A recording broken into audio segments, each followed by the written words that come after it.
سیدہ نبی کی وارث حدیث جھوٹی ہو گئی، حدیث جھوٹی ہو گئی۔ تو جب تک کہ آپ پرکھ نہ لیں حالات و واقعات کو کیسے حوالے کریں گے، مستقبل کے صفحات پہ کیسے لکھیں گے؟ اور یوں تو پھر نقل کر دیجئے، جو پہلے لکھا تھا وہی اٹھائیے نقل کر دیجئے، تو آپ کو کیا پتا اس کتاب میں مجھے کیا دقتیں ہوئیں۔ تو پہلے میں نے یہ مسئلہ حل کیا کہ لو پورا جائزہ لیتے ہیں کہ علی کی بیویاں کتنی ہیں اور کب کب شادی ہوئی، اور تمام بیٹوں کی عمریں ہم دیکھ لیں، اس سے ہمیں اندازہ ہو جائے گا کس بیوی سے کون سا بیٹا پیدا ہوا۔ اب یہ ڈھونڈنا مشکل تھا کہ شادی کب ہوئی، تو سن تو کسی نے لکھا نہیں، سن کیسے وہ بتاتے تھے فلانا واقعہ ہوا اس کے بعد یہ شادی ہو گئی۔ نہیں سمجھے آپ؟ سمجھے نا آپ؟ یعنی سن ڈھونڈنا مشکل نہیں ہے، راوی سن نہیں لکھا کرتا تھا، سن سے کوئی دلچسپی نہیں تھی مورخین کو، کہیں بھی سن نہیں لکھتے تھے، بس کیا لکھا بدر کی لڑائی ہوئی اور اس کے بعد علی اور فاطمہ کی شادی ہو گئی۔ تو اس سے یہ پتہ چلا کہ پہلی ہجری میں بدر ہوئی، اس کے بعد فوراً دوسری ہجری آ گئی، تو علی کی شادی جناب سیدہ سے دوسری ہجری میں ہوئی۔ جنگ خندق ہوئی، اس کے بعد امام حسین پیدا ہو گئے۔ سمجھ میں بات آ گئی کہ 4 ہجری میں پیدا ہوئے،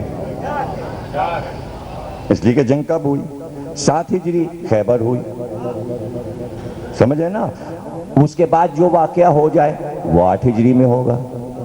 تو واقعے سے لکھا کرتے تھے، یعنی رسول اللہ کب پیدا ہوئے؟ انہوں نے کہا اس سال پیدا ہوئے جب ہاتھی والے آئے تھے۔ سورہ فیل ہے نا قرآن میں، الم تر کیف فعل ربک، تو اب جب ہاتھی والے آئے اس سال نبی پیدا ہوئے۔ قرآن نے گواہی دی، الم تر کیف، اے محمد تم نے دیکھا کہ وہ اپنے ہاتھی لے کر آئے تھے؟ یعنی نبی دیکھ رہے تھے کہ ابرہہ لشکر لے کر آیا ہے۔ قرآن نے ولادت کا سن بتایا۔ ان کا علی کب پیدا ہوئے؟ انہوں نے کہا ہاتھی والے جب آئے تھے اس کو 30 برس گزر چکے تھے جب علی کعبے میں پیدا ہوئے، تو انہوں نے کہا 30 عام الفیل۔ اس طرح سن تلاش کیا جاتا ہے۔ تو جب ہمیں پتہ چل گیا کہ سن تلاش کیسے عرب والے کرتے تھے تو ہم نے تلاش کر لیا، ہمیں پتہ چل گیا۔ تو پہلے ہم نے ترتیب بنائی کہ ہم پہلے یہ دیکھ لیں کہ حضرت علی کی بیویاں کتنی ہیں، پھر ہم یہ دیکھ لیں کہ علی کے بیٹے کتنے ہیں، پھر ہم یہ دیکھ لیں کہ علی کی بیٹیاں کتنی ہیں، اس کے بعد ہم ترتیب میں یہ دیکھ لیں کہ جناب ام البنین کب بیاہ کر آ رہی ہیں۔ تو پہلا چیپٹر ہم نے اس کا لکھا قرآن میں عورت کا مرتبہ۔ یہاں سے ہم نے شروع کیا کہ چونکہ ایک خاتون پر کتاب ہے تو پہلے ہم یہ بتا دیں کہ قرآن میں کتنی عورتوں کا ذکر ہے۔ تو عورت کی عظمت قرآن و محمد و آل محمد کی نظر میں، اور پھر وہ 11 عورتیں جن کا قرآن میں ذکر ہے، ان 11 عورتوں کا ذکر کیا۔ اس کے بعد مولا علی کی ازدواجی زندگی، اور اس میں ظاہر ہے کہ یہ پہلی بار آپ کو اس کتاب میں یہ بات ملے گی کہ میں نے حضرت علی کی بیویاں، سب کے نام، اولاد، بیٹوں کے نام، اور اس میں آپ کو ابھی میں تھوڑا تھوڑا حیرت زدہ کروں گا اور کچھ آپ سے پوچھوں گا۔ دیکھیے سب سے پہلی شادی مولا علی کی جناب سیدہ سے ہوئی 2 ہجری میں۔ اب بی بی نے وصیت کی، کیا وصیت کی؟ کہ یا علی میرے بعد آپ امامہ سے شادی کیجئے گا۔ امامہ کون ہے؟ جناب خدیجہ نے اپنی رشتے کی بہن حالہ کی بیٹیوں کو ان کے باپ کے مرنے کے بعد پالا تھا۔ جناب خدیجہ جو بچیاں عرب میں یتیم ہو جاتی تھیں ان کو گود لے لیتی تھی، انہیں پالتی تھیں، ان کا خیال رکھتی تھیں، جب وہ بڑی ہوتی تھیں ان کی شادیاں کرتی تھیں، انہیں جہیز دیتی تھیں۔ انہیں رخصت کرتی تھیں اور یہ احساس دلاتی تھیں یہ نہ سمجھنا کہ تمہارے ماں باپ مر گئے، خدیجہ ہے، جو ضرورت ہو مجھ سے کہنا۔ ایسی نہ معلوم کتنی بچیوں کی شادی جناب خدیجہ نے کی۔ اس میں حالہ کی بچیوں کو بھی پالا، اس میں بڑی تھی زینب، اس کا نام تھا زینب، اور وہ ابی العاص کی بیٹی تھی، اس لیے کہ حالہ کی شادی ابی العاص سے ہوئی تھی، اور اس سے تھی امامہ۔ تو چونکہ سیدہ کی ماں نے امامہ کی ماں کو پالا تھا تو امامہ اپنا میکہ سیدہ کے گھر میں سمجھتی تھی، اور وہ حسن اور حسین کی خدمت کیا کرتی تھی ایک خادمہ کی طرح۔ تو بی بی نے کہا چونکہ یہ میرے بچوں سے بہت محبت رکھتی ہے، میرے بعد آپ امامہ سے عقد کر لیجئے گا۔ تو اب ظاہر ہے کہ بی بی کی شہادت کے بعد مولا علی پورے 6 مہینے کے بعد امامہ سے عقد کر رہے ہیں۔ تو اب یہ تو طے ہو گیا کہ سیدہ کے بعد ام البنین سے عقد نہیں ہوا، وصیت کے مطابق اب دوسری بی بی جو بن رہی ہیں علی کی وہ امامہ ہے، سمجھے نا؟ تو اب یہ شادی کس سن میں ہوگی؟ ظاہر ہے کہ 11 ہجری گزر کے 12 ہجری میں ہوگی، تو اس کا سن بن گیا 6 مہینے کے بعد، جناب سیدہ کی شہادت کے بعد 6 مہینے کے بعد جو سن آ جائے گا وہ 12 ہجری آ جائے گا۔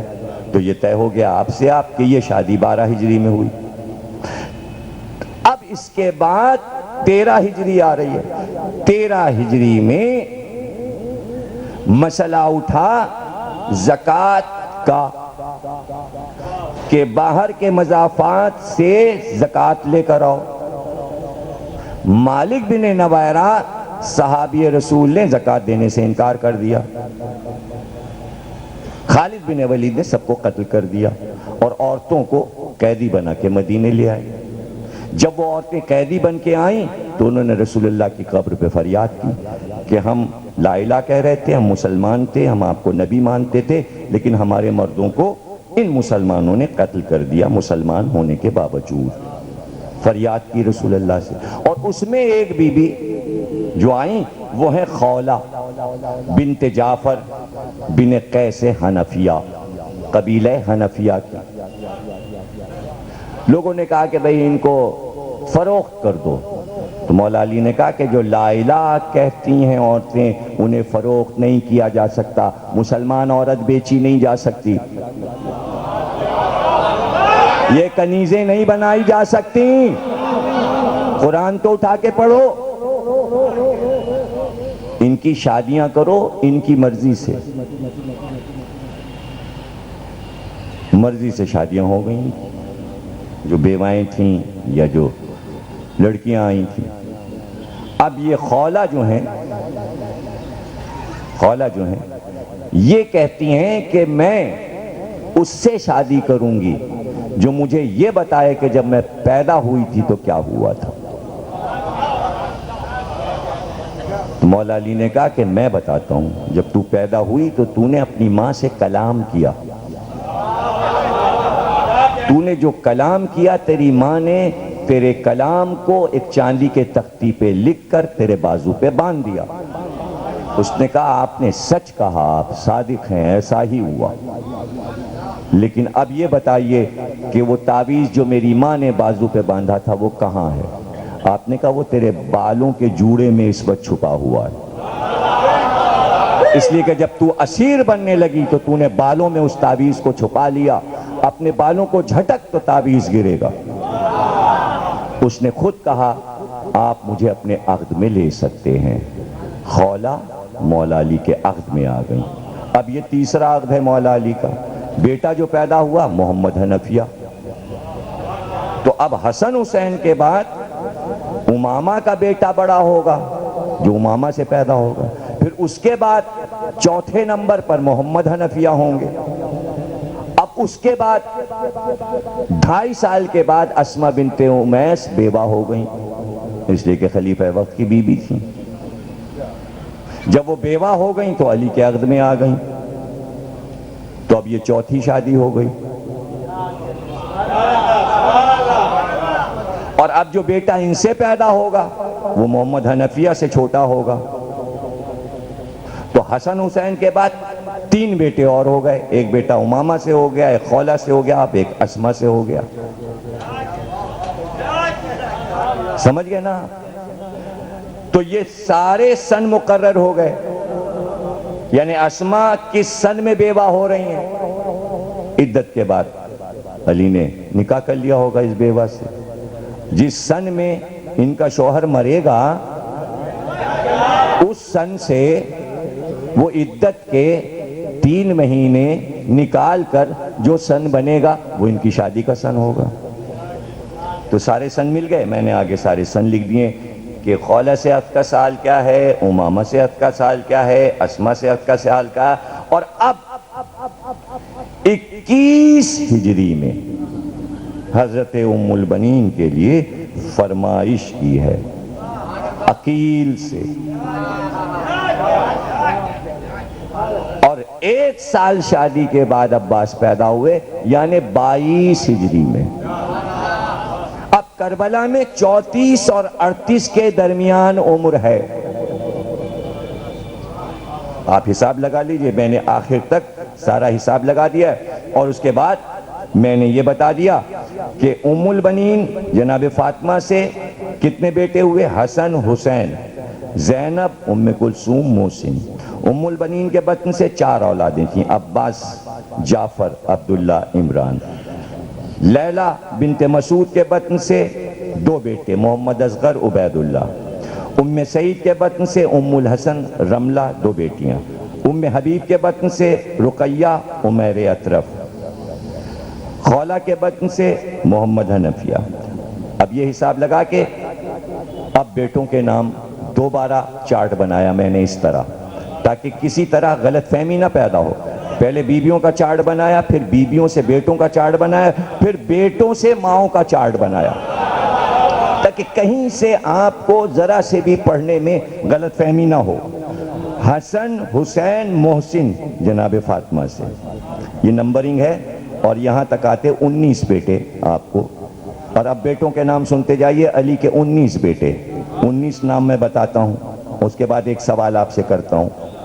3 بیٹے جناب فاطمہ سے, محمد حنفیہ خولہ سے, یحییٰ اور عون اسما سے, عباس, عبداللہ, عمران, جعفر ام البنین سے, محمد اصغر, عبداللہ, لیلہ بنت مسعود سے, عمیر اطرف, عباس اصغر, محمد اصغر, ابراہیم صحبہ تغلبیہ سے, عبداللہ اوسط, ام شعیب سے, محمد اوسط, امامہ بنت ابیلاس سے, احمد, مہیاد بنت امراء القیس سے. یہ ہیں 19 بیٹے.